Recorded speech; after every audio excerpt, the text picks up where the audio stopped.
Good morning. Good morning. How are you? Fine? Yes. Okay. Today we are going to make our mathematics weekly review sheet number 5 in our final term. Are you ready? Yes. Okay, starting with question number 1. We have the magnitudes of x and y in this table are directly proportional. We should complete the following table. What do we mean by directly proportional, Hassan? There is a relation between the magnitudes x and y, which is the proportionality coefficient is equal to what? K is the proportionality coefficient. It's equal to it's equal to y over x. This relation, we should use this relation to find k. Okay, after we find k, how do we find y? Y equals kx. If I want to find x, how can I find x? X equals y over k. So we should use one of these three relations to solve this question. First, if I want to find the proportionality coefficient k, from which one do we find it? The second one, so k is equal to y over x, which is equal to what? It's equal to 10 over 2 equal to, so the proportionality coefficient in this table is 5. Now, in the first one, we have x, we should find y. So x is equal to what? Y over k. What is y? 13. Sorry, in the first one, we should find y. Y is equal to kx is equal 5 times 1 over 5 is equal to 1. So the first one, when x is equal to 1 over 5, y is equal to 1. The third one, y equals 13, we should find x. So x is equal to y over k. This means 13 over 5. So when y is equal to 13, x is equal to 13 over 5. Now when x is equal to 6, let's find y equals kx. So it's equal to 5 times 6 equal, when x is equal to 6, y is equal to 30. The last one, we have y, we should find x. So x equal 18 over 5. So when y is equal to 18, x is equal to 18 over 5. Okay? So in this question, we should depend on these three relations that we have written. Okay, this is the directly proportional. Now in question number 2, we have to divide the number 48 into parts directly proportional to 4, 6, and 8. Now if we have a number and it is directly proportional to given magnitudes or to given numbers, start Ala. We have parts. So we have here 3 parts which are unknown, yes. What do you want to call them? Please raise your voice, Ala. A, B, and C. So these 3 magnitudes which are A, B, and C are directly proportional to 4, 6, and 8. What is the relation, Ala? A over 4. B over 6, Dana, please pay attention, is equal to the constant K, okay? Now, because we have a number which is 48, so these 3 magnitudes together, their sum is? 48. So we have A plus B plus C is equal to 48. From the first one, what do you get, Ala? A over 4 is equal to A over 4 is equal to K, then A is equal to 4K. A is equal to 4K. Yes. Continue. B over 6 Is equal to K, then B is equal 6K. to 6K. C over 8 is equal to K. Yes. C is equal to 8K. C is equal to 8K. Now what do we do for these 3? We replace them in the second relation. So what do? We replace Instead of A, what do we write? 4K plus 6K plus 6K plus 8K is equal to 48. 48. What's 4 times 4 plus 6? 10 plus 8? 18K is equal to 48. Then K is equal to? 48 over 18. Yes. Let's reduce. K is equal to, reduce over 6?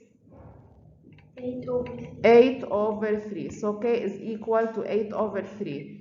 Now, let's find A, B, and C. A is equal to 4K. Then A is equal to 4 times 8 over 3 is equal to 32 over 3. Can you share, please? Now, let's find B, Ali. B equal? B equals 6K. Yes. Equals 6 times 8 over 3. Yes.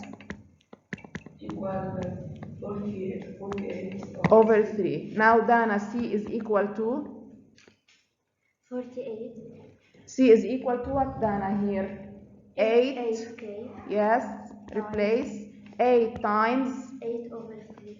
So 8 times 8 is 6. 64 over 3. Then we found A, B, and C. Also in question number 2, we have to divide 60 into parts inversely proportional to 5, 6, and 10. Start, Badia. 3 parts unknown. We have 3 parts A, B, C. which are unknown or variables. We call them A, B, and C. Write the relation of inversely proportional. A plus B plus C plus 60. No, A times 5 so we write inversely proportional, which means that A times 5, equal B times 6 yes, equal C times 10 yes, equal 60. equal to Okay. K. The second relation A is plus B plus C. A plus B plus C is equal to 60. Now from the first relation, what do you get? A times 5 equal K. Yes. A equal So K A over 5. equal to K over 5. From the B B, times 6 equal K. yes, B equal K over 6. K over 6. C times 10 equals K. Yes, C equal K over 10. yes.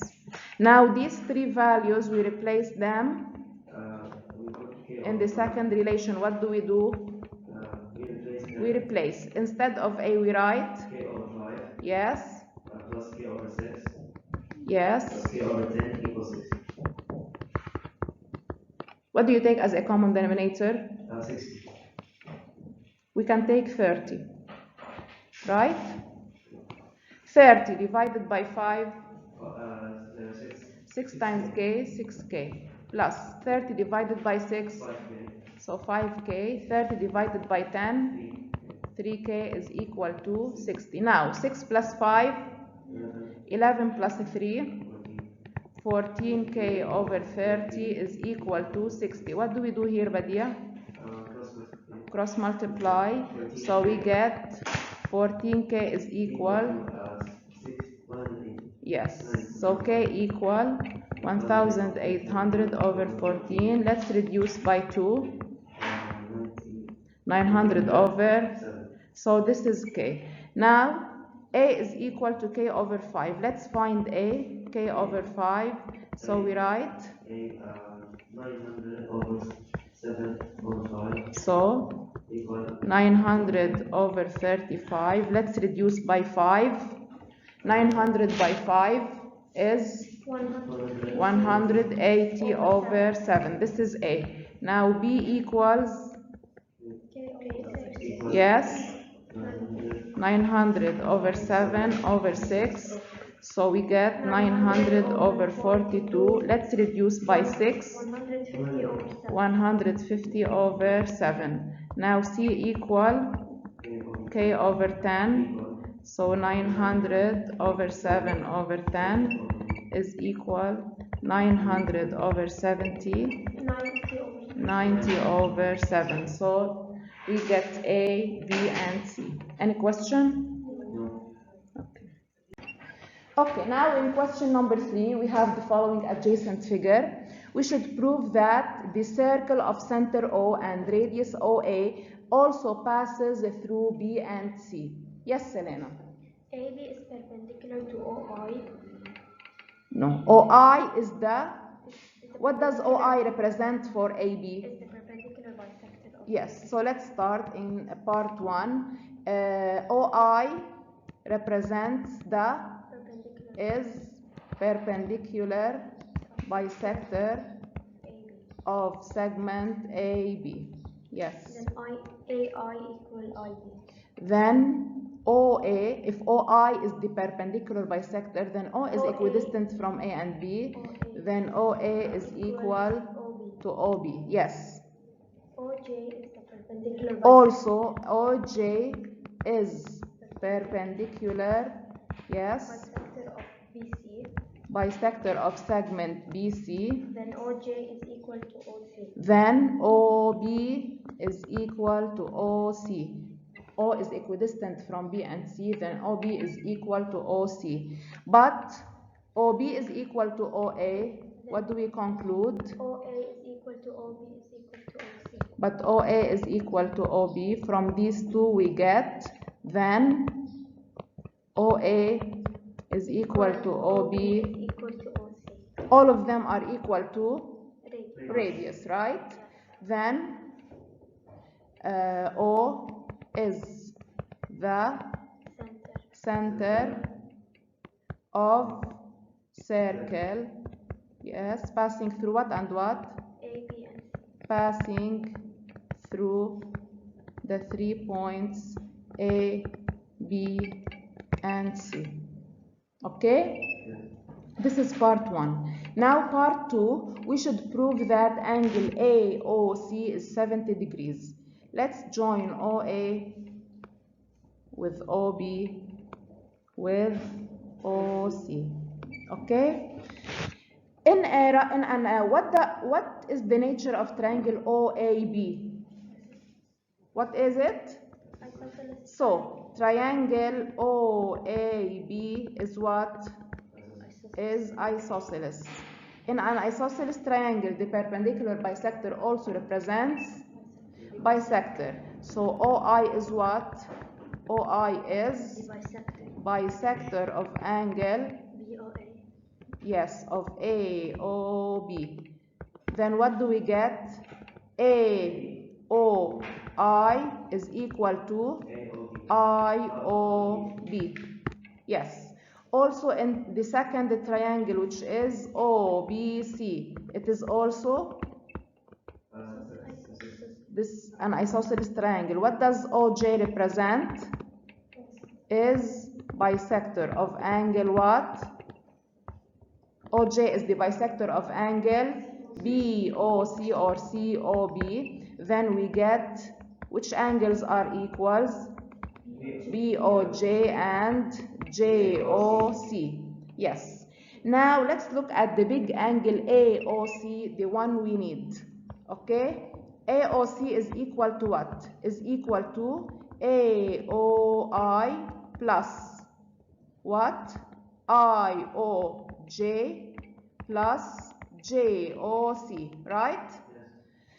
But what do we have? We have this angle is equal to this angle, and this angle is equal to this angle on the figure. Now let's replace. Instead of AOI, what do we write? IOB. Isn't AOI and IOB equal? Yes, plus. What's the measure of angle IOJ? 35 degrees. Instead of JOC, what do we write? BOJ. Now from this, now IOB plus BOJ gives which angle? IOJ, right? So we write AOC is equal to IOJ plus 35 degrees. What's the measure of IOJ? 35 degrees plus 35 degrees is equal to 70 degrees. Here we just replaced, okay? Okay, now question number 4. we should construct a triangle ABC such that AB is equal to 6 centimeter, BC equal 13 centimeter, and AC equal 7.5 centimeter. Construction, okay? Do you have any problem in construction of triangle? So this is triangle ABC. We construct it using what? Long ruler and a compass. Yes, we construct triangle ABC. Now, the second one, we should draw an arc of a circle passing through A, B, and C. Look at A, B, and C. Collinear or non-collinear? Non-collinear. How can we draw a circle passing through three non-collinear points? We draw the three perpendicular bisectors. Yes? The intersection of these points, the point of intersection of the three perpendicular bisectors is what? Is the center of the circle circumscribed about this triangle. So, to draw an arc of a circle passing through A, B, and C, we draw the circle circumscribed about triangle ABC. How can we draw this circle circumscribed? We draw the three perpendicular bisectors. Their intersection is the center of the circle circumscribed about triangle ABC. Why? Because the 3 points A, B, and C are non-collinear points. If the 3 points A, B, and C are collinear, can we draw this circle? No, we can't. Now, question number 5. Nabil has drawn a circle C and has lost the position of its center O. So he has drawn a circle and he lost the position of the center. Help him to find O. To find the center of the circle, what do? We draw three non-collinear points. How can we draw three non-collinear points in a circle? We draw two chords. The first chord is AB, the second chord is BC. After we draw these two chords, what do? We find the perpendicular bisector of the first chord. This is the perpendicular bisector of AB. Then we find the perpendicular bisector of the second chord, which is BC. Yes. Their intersection is the center of this circle. So also here, we should get 3 points A, B, and C that are non-collinear, drawing two chords that intersect at B. For these two chords, we draw the perpendicular bisectors, okay? Now, question number 6. A and B are two given points. How many circles are there having for radius the segment AB? If we have a given segment AB, what do we mean as a given segment AB? It has, yes, it has a measure, a given measure. Suppose AB here, the segment of AB is 3 centimeter. Will this measure change? No. How many circles can we draw? 2 circles. How 2 circles, Hassan? We put the focus on B. The first circle, the center is B and the radius is AB. The second circle, We put the center is A and the radius is AB, yes. So, how many circles can we draw? The first one, we can draw 2 circles having AB as a radius. Since the length of AB is constant, it does not change. So the first circle, it has the center A and radius AB. The second circle, it has a center B and radius also AB. Now, question number 2 or part 2. How many circles are there having for radius the length AB? It's not a segment here. Look at AB. Is AB a segment? No. What is AB? Line. A line, yes? So it might be 2 centimeter, 3 centimeter, 4 centimeter, 100 centimeters. So how many circles can we draw? Infinite number of circles, because here the measure of AB changes. So many circles, since the length of AB, what does? It varies or changes, because AB here is not a segment, it is a straight line. Do you have any question? Okay, thank you.